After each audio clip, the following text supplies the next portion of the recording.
Hello everybody, welcome back to the workshop. So today we are going to be showing you how to make your own Touchmark. This is something that everybody has requested of me on how to make your own Touchmark, and so therefore I'm just going to go over a real quick rundown of how you do that. Now I won't be showing the actual forging process because it's a fairly simple deal to actually make. It's essentially just two tapers drawn out. I made this octagon on the back, and then I drew down a square taper on the front of this bunch. But I'll show you essentially the rough form that you're wanting for your Touchmark to be. Now this just works best with kinetic energy this way. You can feel free to do however you like, but I'm going to discuss right now what we're going to be doing and the reasons why. So this shape here is essentially two tapers. There's a long taper going to the struck end, and there's a short taper going to the actual part that's going to be the Touchmark in that's going to leave the impression.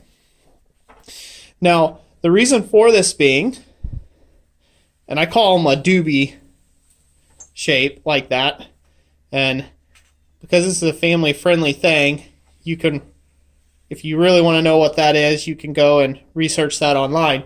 But essentially, some of you know what I'm talking about here as far as the shape goes. But this is essentially an exaggerated version of what this is here. Okay? And the reason for this being is this here being equal to the striking face here with this thicker section in the center that allows you to hold it more comfortably, almost like a pin would be or something of that nature. You can hold it a little more comfortably, and it gives it enough mass to back up that front edge. What this does by having these two tapers here, one to this side and one to that side, it does two things. The first thing it does is it helps align through the center of your piece, through the center of your tool, the kinetic energy that's being exerted from the hammer face through the piece and to the workpiece there. Okay, so it aligns the rear of the tool with the front of the tool.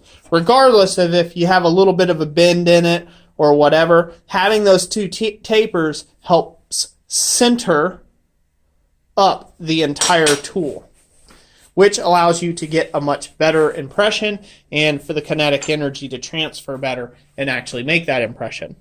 One of the second thing that this does for you, this shape right here, is it does a really good job of resisting bending or flexing.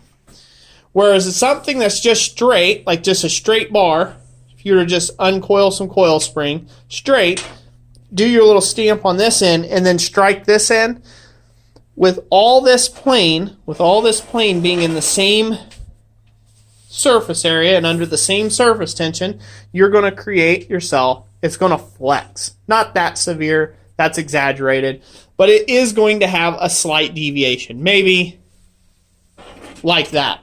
It's going to bow under a hammer blow.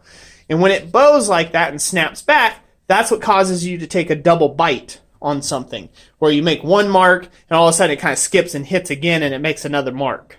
It's kind of that scooch method, especially if you come down with it with another hammer blow. It's scooted over just a little bit because the tool you were using flexed under the hammer blow. So this right here, having this thicker mass right here in the center, stops it from flexing. Now it may flex a little bit out here, but it stops. It does stop a good bit of the flexing. It just depends on how long this section is drawn out over, is whether this will flex at all or not. I do this for all my tools, like my butcher tools and things, and I keep them fairly short and thick and draw down the ends, and there's no flex in this tool whatsoever under a hammer blow. And I've been using these a lot. I mean, they get used quite often. They're still holding up very, very well. So that's kind of the key components of this shape here. Now this is just a piece of coil spring. Anybody can take and do anything with the coil spring that you want. You can use whatever size you want for however big Touchmark or however small. This one we're going for a very, very small Touchmark. Let's see if I can get out the ruler here. Yeah, we're looking at 3/16 by, yeah, just a little under 3/16 in that direction, but pretty much a 3/16 square Touchmark. So that's a pretty small Touchmark, less than 1/4 of an inch Touchmark. And by the time we're done filing on it, it's going to be even smaller yet. So that's what we're going for there. So now I'm going to bring you up a little closer. Use the manual focus here to focus it and show you what I've got. So what I have here is I have a rectangular shaped, just a rough rectangular shape. Not crazy rectangular shape. Like I said, it doesn't deviate that much. Maybe a 32nd of an inch in deviation between one side and the other. Okay, just a little rectangle. And what I'm going to be making is I'm going to be taking and making an anvil. And I'm going to do my classic, my anvil with my cross in the center of it. And that's going to be my new Touchmark. Now you can do any sort of variation that you like on this, but the method I'm going to be showing of making a Touchmark today is the takeaway method, or essentially the grind or file method. Now, there's other methods where you stamp a positive to create a negative, and then you make that negative to go to another positive to create a different positive. And I can show that in another video. That gets fairly technical and complex, but the easiest method is the filing or the taking away method, where you're doing a stock removal method of doing a Touchmark. So I'm going to show you what design I'm looking for here, and I'm going to talk briefly about the takeaway method and such. So let's get this refocused. Okay, wipe this out. Now I'm sure there's some of you that's probably already skipped ahead in this video, and that's okay. This is going to be kind of a long video, but you just have to bear with me. It's worth it to watch the entire thing if you're still here. Most guys have already gone. So the design we're going for is I'm going for a simple anvil design. Okay, just a real simple anvil design. I'm not getting elaborate with this. All right, I don't want to get real elaborate with this. I just want a simple, like a double horn anvil design, like so. That is going to be all located on 3/16 of an inch there. So as you can tell, it's going to be pretty small. Then I want my standard cross shape to come up here, okay? And I want it to be like that.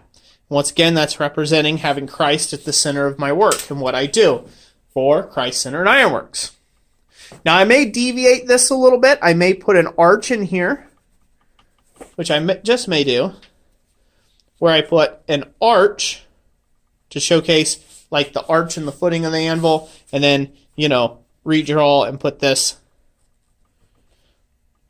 cross section here up through the middle like that. And I may go that style. That's once again getting a little more elaborate. But now you guys can see pretty well how this is actually going to take place in this whole piece. Because if once again you picture on the end here, what we have is essentially we have that square bit. That 3/16 square bit. Now I drew this a big square around this thing. It's smaller than that, but you know, we won't get hung up on the specifics here. But you know, essentially that is what we have. We have enough mass in this thing to create room to file that out. So we're using a stock removal method, and so that's just using files of appropriate sizes and dimensions to take and file out this profile. Okay, and then this little part in here, that'll be a little trickier. I'm actually going to use an engraver, and I'm going to engrave that out into it because I want that to be kind of pronounced. So I'm going to show you what I mean by that here in a second. Essentially, all this will be recessed, but the cross will be brought forward. And so the way we're going to do that is the next method. So this is what I mean by the negative or positive depressions. So one of the methods, instead of the stock removal method, but this still applies, of making your touch mark is you have a positive. Now I'm just going to draw this in a V. That is called a positive. Say this is on a bar, it's on a punch, or whatever you want it to be on, okay? That's a positive.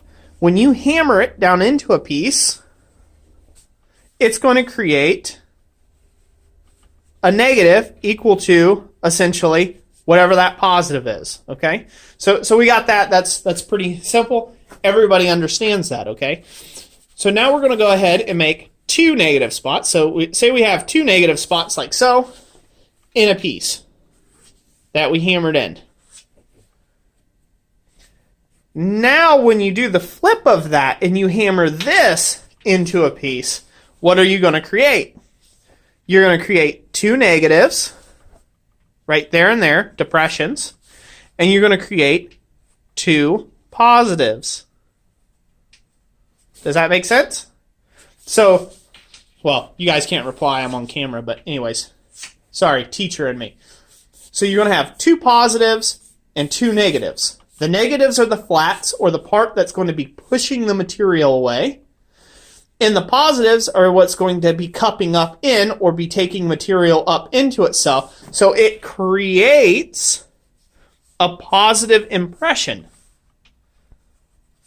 So that means when you get done, you'll have a piece that has this shape going on, but into a negative depression. I hope that makes sense.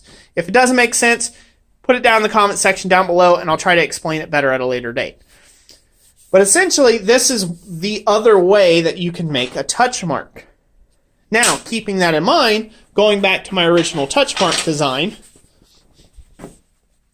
if I make an anvil, I'll try to draw it out here.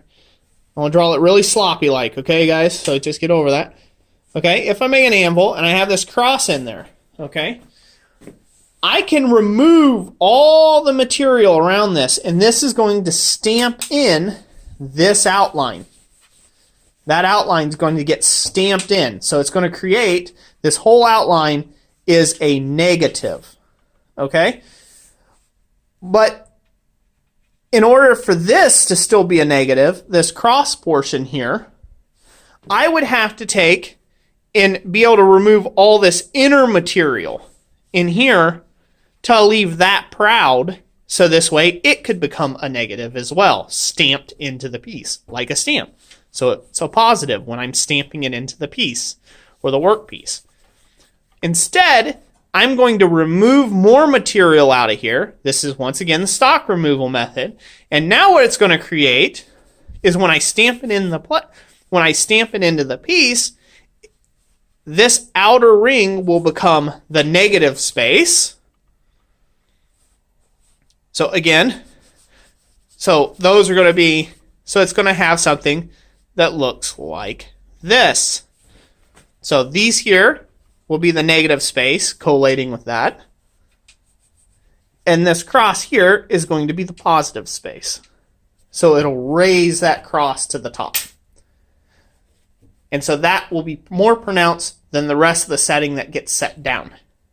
Or, if you will, it'll be at the same height as the original piece, if that makes sense. Whatever the original surface area was, or original surface level was, when you punch down this outer section, it's going to leave that untouched. And that's what's going to give us a pretty cool looking touch mark, I hope. So without further ado, hopefully you guys understand all the specifics of that, because that's kind of crucial in order to making your own touch mark. I can make my own touch mark, but obviously it doesn't help you to make your own touch mark if I don't explain. So that's the end of that explanation. We're going to go ahead and get started on it. I explained about the punch. Once again, just 2 tapers on high carbons tool steel.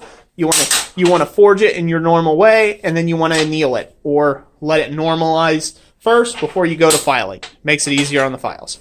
So without further ado, let's get over to the vise and get started. Okay, so here we are. Now, here's the end of the punch, as you guys can clearly see.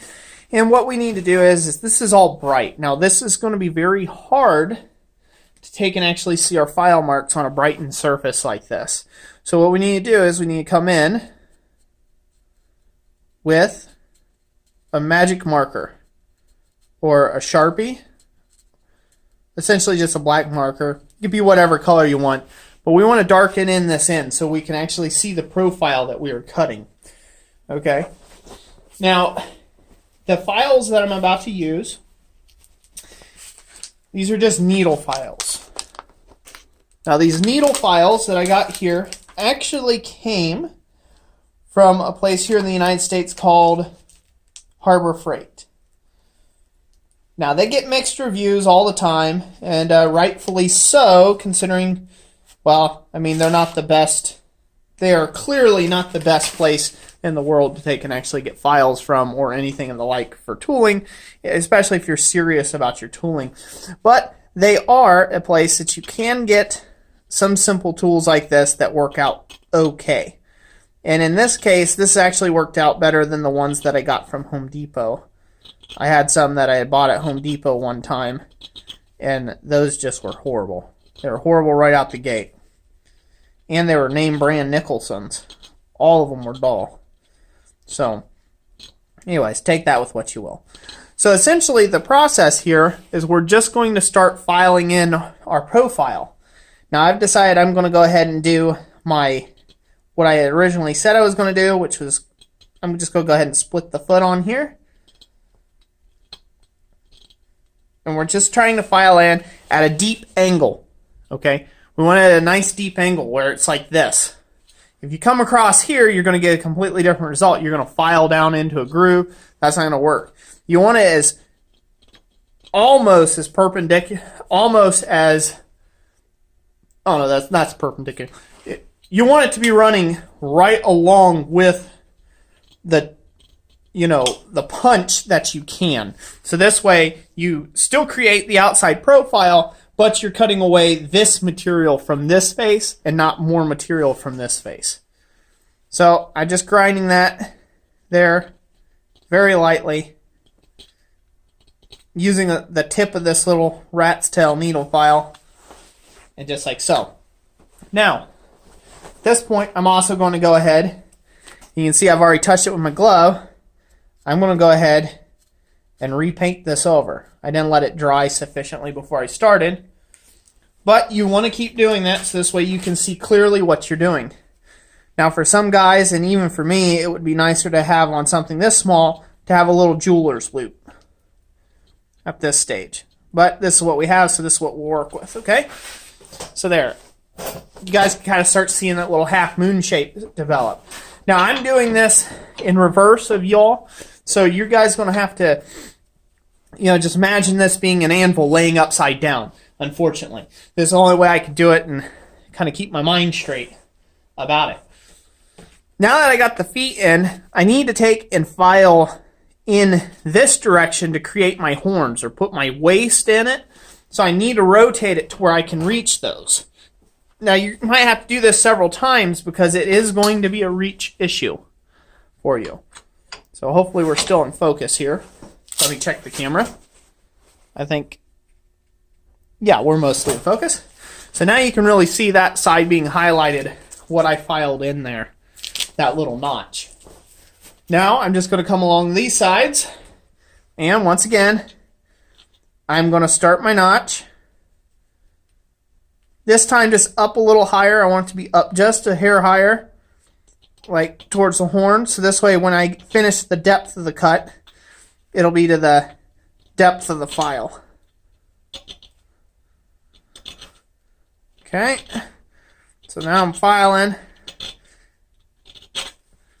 And we're just going to keep widening that out. And keep filing until I get the waist where I want it. Now you may be asking yourself, okay, Roy, so what you got here, it's not looking much like an anvil right now.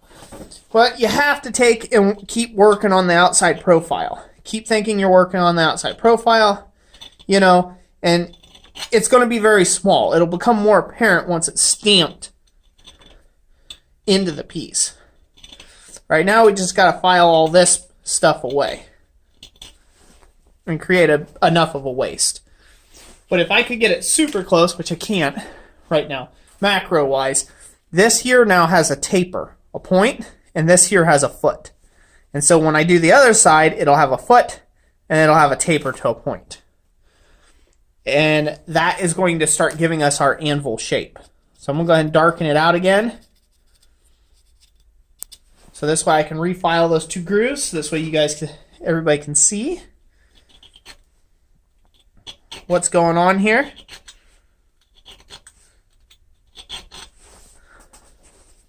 So there's that. I just give that just a little bit of a run. And there's that. So now hopefully you all can see that. I'll get up here real quick so you can see. Yep. So there's the back side of my anvil done.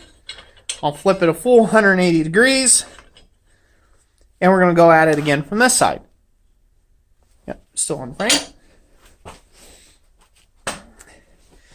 Important thing for you to do is take your time with this. You're not in a rush. You want to take and get it as accurate as you can.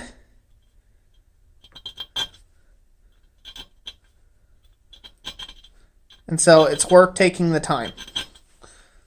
Now, if you screw this up, don't worry. You can always grind it down. You know, just sand it or file it down and re-go again. But the ideal is to get it right the first time, right? So that's what we're going to attempt to do.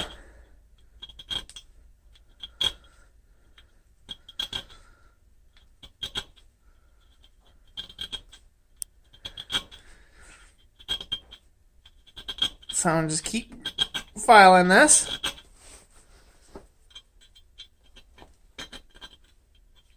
I'm going to start kind of tilt it one way a little bit.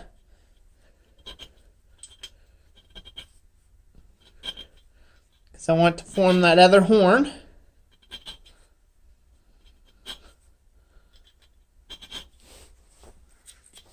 There we go. We have a making of a very, very small anvil. Very, very small.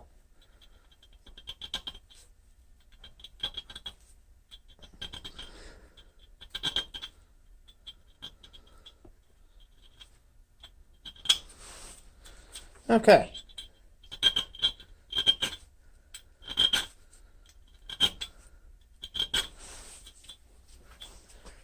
So now that we got those done, we got that tiny little bit filed in for the feet.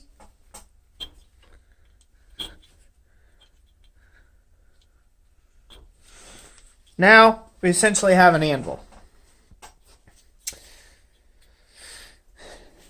Now to make this look a little more realistic, we're going to take off some of the feet just to make this tip here, these horns, stick out a little further. And this is a bit like watching, you know, mold grow, but there's a method to the madness, I promise. We're creating a very, very, very, very, very, very, very small anvil. Now, why are you making it this small, Roy? You may be asking yourself. Well, I want to make my touch marks as least intrusive as possible, and that's kind of the aim there. You want to be able to sign your work, okay? But you also want it to be as least intrusive as you possibly can.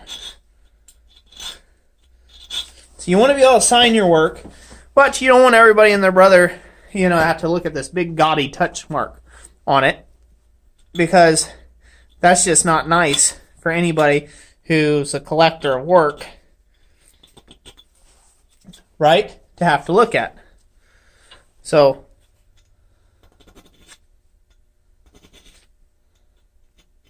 that's why I'm filing it on the end of a 3/16 square, or rectangle, if you will, punch. So I want it to be a small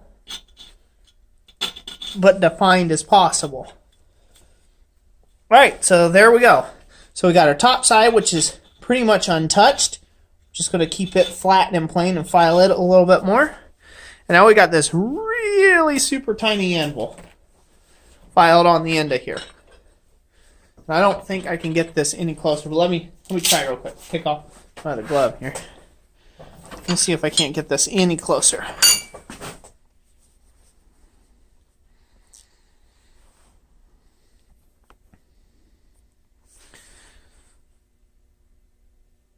Wow, you can see that better than what I can.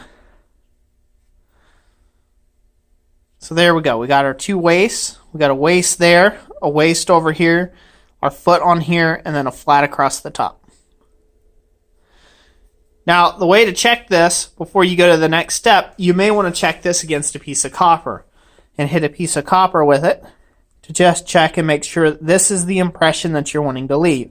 If it's not, file a little bit more until it gets the outside profile that you're looking for. So I'll go ahead and do that now. We'll reset the camera and move along. So I'll be right back. Okay, so let me adjust this focus here. And there we go.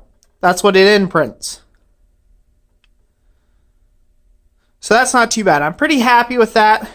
These here could be a little more refined. I may refine them with the file a little bit more just to make the base look a little more proportionate to the top.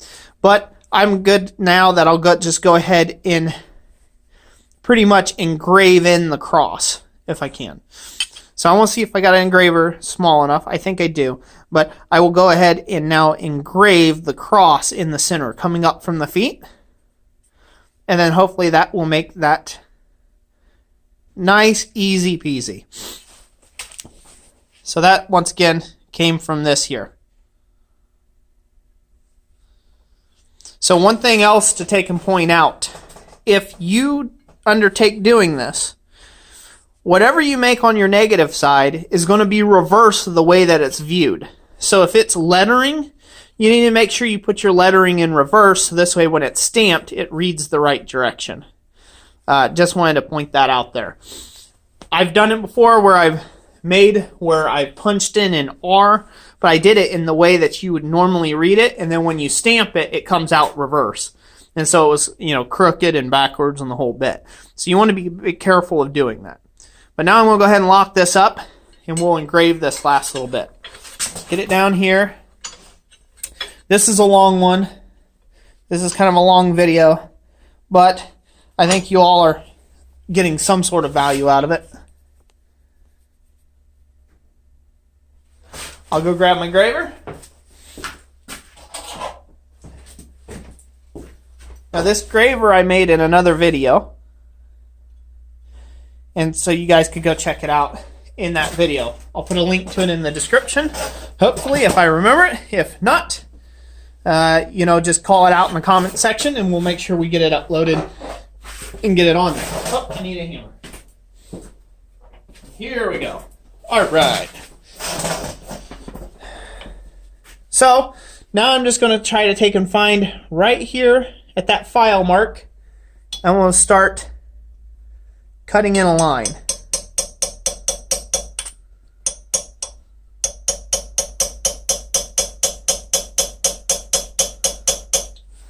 Now this is going to seem like it's going to take forever because you got to be very, very slow and methodical with your engraving in order to cut a clean line.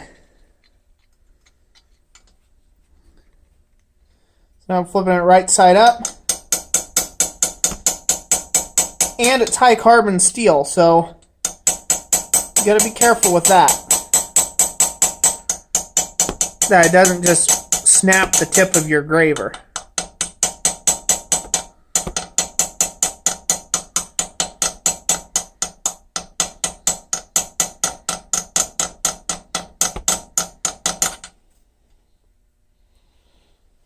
Okay.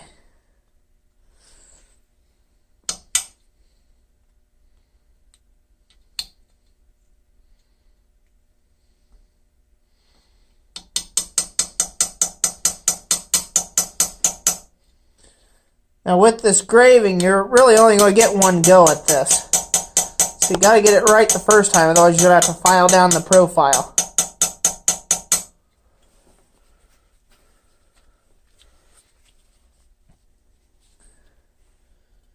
And you may have to do that anyhow if you make a little mess up.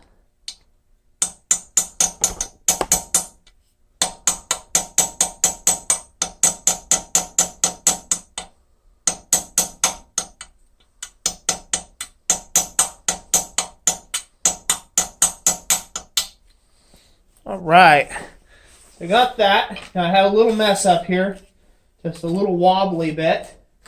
So I'm going to find my little flat file I had laying around here somewhere. Let me find it. There it is. Okay, I'm going to file off the top. Just a little bit to straighten chew that line back up.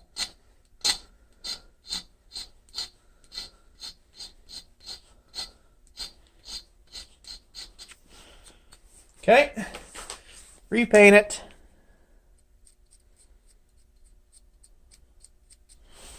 And refine that center and engrave it again. Like I said, this is just going to take the time that it takes. You have to take your time with it. Don't get in a rush. You know, don't have a bunch of Britney Spears music or something playing in the background. I recommend maybe Bob Ross or something slow and soothing when you're doing this, or no music at all. Don't drink a bunch of caffeine or the like, and you'll be just fine.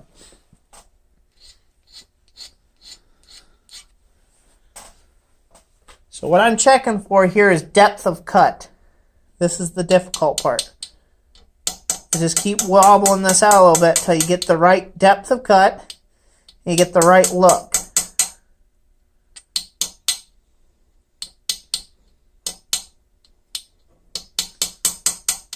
Because like I said, you want it to look like you know what you're doing. Okay, so now we're going to check it against the copper. We're just going to take it out and we'll go stamp the copper for a second. And we're going to see what we come up with.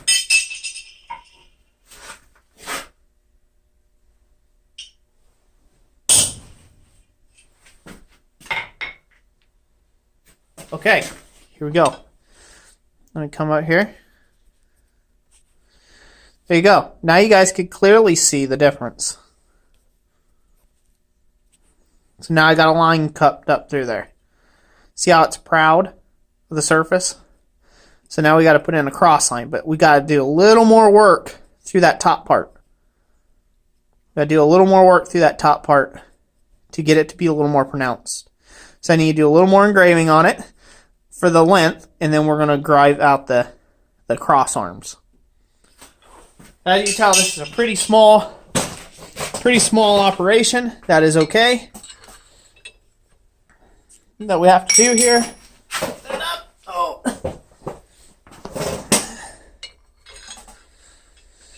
Get that set down. Also, you want to make sure, since this is a fairly thin thing, you want to make sure that you have it good and locked in the vise.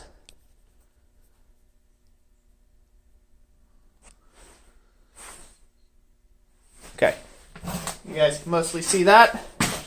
Break out the graver again. Wash, rinse, and repeat. So we know that we're deep enough down here at the base, but now we've got to deepen it towards the top.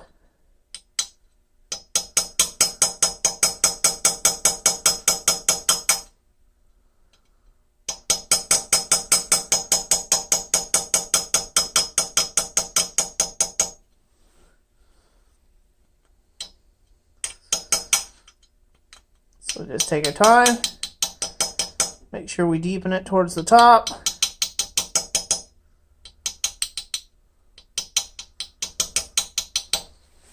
Okay. And the reason why I'm filing off this little burr versus breaking the chip out is I don't want to take a chance of blowing out that side. So I just keep filing the burr off a little bit.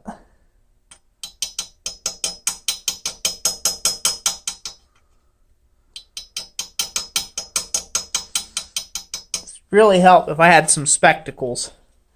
They could really see what I'm doing. Like, you know, magnified lenses, not magnetic lenses. What are you talking about, Roy?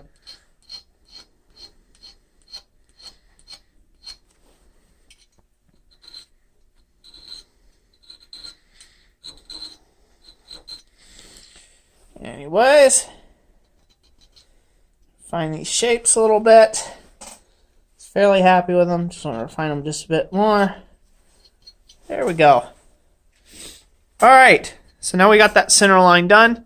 I'm pretty happy with it. Try to get you guys focused a little better. Doesn't look like a whole heck of a lot from your angle where you're sitting. But can you see it now? It really highlighted that line. That tells you we got some good depth there. So now comes the actual tricky part. That's doing the cross arms. Those are going to be fairly tricky. I'm trying to do it without shadowing it too much.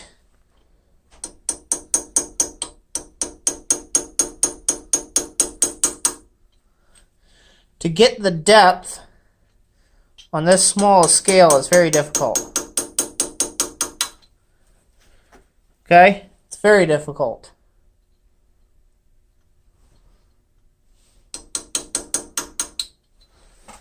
But we're going to work for it. We're going to see what we can come up with. Now with a cross, you want the top three portions of the cross to be equal to each other. And then keep carving this out. So just like so. All right. Now, we test it once again. So, you know, I'll clean that off. We'll go ahead and test this once again. I'll come right back to you here in just a second. Spin this around.